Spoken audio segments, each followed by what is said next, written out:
जय हिंद दोस्तों, आज हम बात करेंगे अफगानिस्तान और तालिबान पर। 15 अगस्त को जब भारत अपनी आज़ादी की 75वीं वर्षगांठ मना रहा था, उस समय अफगानिस्तान एक बार फिर गुलामी की जंजीरों में बंध रहा था। जिस अफगानी सेना को अमेरिका ने दशकों तक इतनी कड़ी ट्रेनिंग दी, उसने बिना लड़े ही तालिबानी लड़ाकों के सामने सरेंडर कर दिया। हालात यह है कि अफगानी राष्ट्रपति अशरफ गनी अपने साथ हेलीकॉप्टर में कई लग्जरी कार और बेशुमार नकदी लेकर देश छोड़कर विदेश भाग चुके हैं, लेकिन अफगान की आवाम मझधार में फंस गई है, जहां से निकलना बहुत ही मुश्किल नजर आ रहा है। गाड़ियों पर लदे तोप, कंधों से लटके स्टेन गन और हाथों में AK-47 तालिबान की एंट्री कुछ ऐसे ही किरदार के रूप में हुई थी। ये वही ताकत है जिसने पहले तो अमेरिका को 20 सालों तक छकाया और फिर वापस लौटने पर मजबूर कर दिया। तालिबान के खौफ को समझने के लिए करीब 30 साल पीछे जाना होगा। 90 के दशक की शुरुआत में जब सोवियत संघ अफगानिस्तान से अपनी फौज को वापस बुला रहा था, तब उत्तरी पाकिस्तान में तालिबान खड़ा हो रहा था। तालिबान पश्तो जुबान का शब्द है जिसका मतलब छात्र होता है। मुल्ला उमर ने 50 छात्रों के साथ संगठन शुरू किया, जो कि बहुत ही कम समय में कट्टरपंथ का बड़ा कारवां बन गया। तालिबान को बनाने के पीछे पाकिस्तान के साथ साथ सऊदी अरब की फंडिंग को सबसे बड़ा जिम्मेदार माना जाता है। कुछ ही समय में अफगानिस्तान के दक्षिणी हिस्से ईरान से सटे सीमाई प्रांतों में तालिबान बहुत तेजी से एक बड़ी ताकत के रूप में उभरा।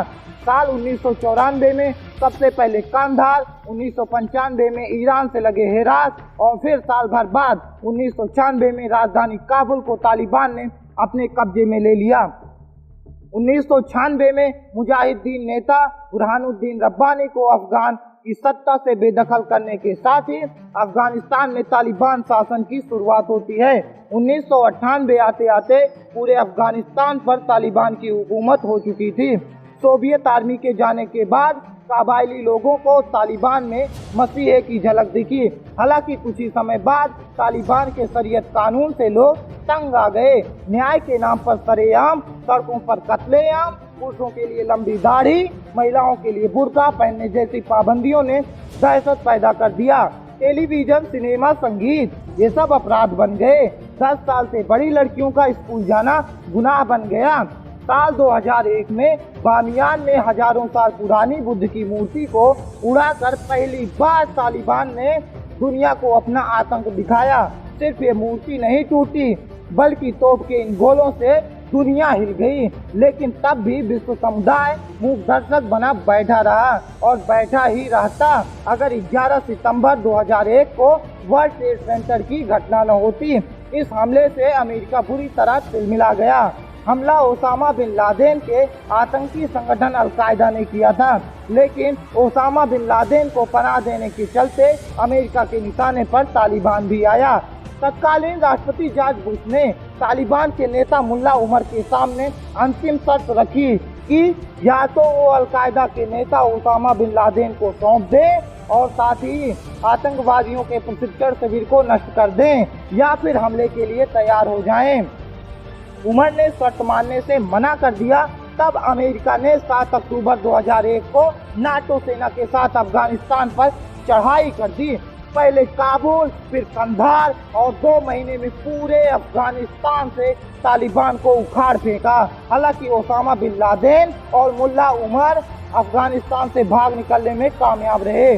करीब 1.5 साल बाद यानी मई 2003 में अमेरिका का सैन्य अभियान खत्म हो गया।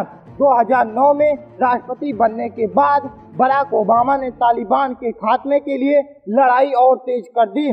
2010 तक अफगानिस्तान में अमेरिकी सैनिकों की तादाद 1 लाख हो गई। 2 मई 2011 को ओसामा बिन लादेन के मारे जाने के बाद अमेरिका का मिशन पूरा हो गया। 2012 में बराक ओबामा ने 33,000 अमेरिकी फौजियों को वापस बुला लिया। अप्रैल 2013 में तालिबानी प्रमुख मुल्ला उमर भी मारा गया।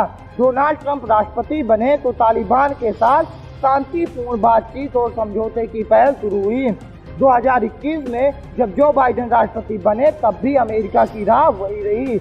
अमेरिका ने 29 फरवरी को उनके साथ शांति समझौता किया कि 14 महीनों के भीतर देश छोड़ देंगे। इस ऐलान के साथ ही अफगानिस्तान की सांसें थम गई और तालिबानी क्रूरता की वर्षों पुरानी तस्वीरें आंखों में तैरने लगी।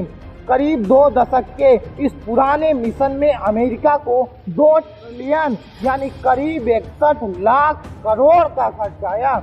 अमेरिका ने 1 लाख सैनिक अफगानिस्तान भेजे और अमेरिकी फौज के करीब 2400 जवानों की जान गई। वहीं नाटो आर्मी के 700 जवानों की मौत हुई।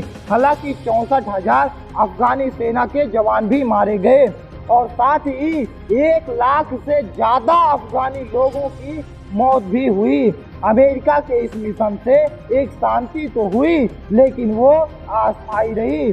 यहाँ जरूरत है अफगानिस्तान की सरकार और वहाँ की आवाम को खुद अपने दम पर तालिबान से लड़ने की, लेकिन वो न तब हो सका और न अब 20 साल बाद जब फिर तालिबान अफगानिस्तान में हुकूमत को तैयार है और दुनिया 2 धड़ों में बटी नजर आ रही है।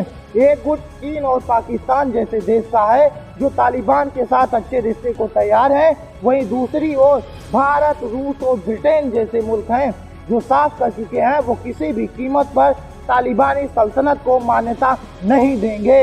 अब ये तो वक्त ही बताएगा कि क्या फिर अफगानिस्तान को अमेरिका जैसे किसी सुपर पावर का साथ मिलेगा या फिर उसे अपने अस्तित्व की लड़ाई खुद ही लड़नी पड़ेगी। आज के लिए बस इतना ही।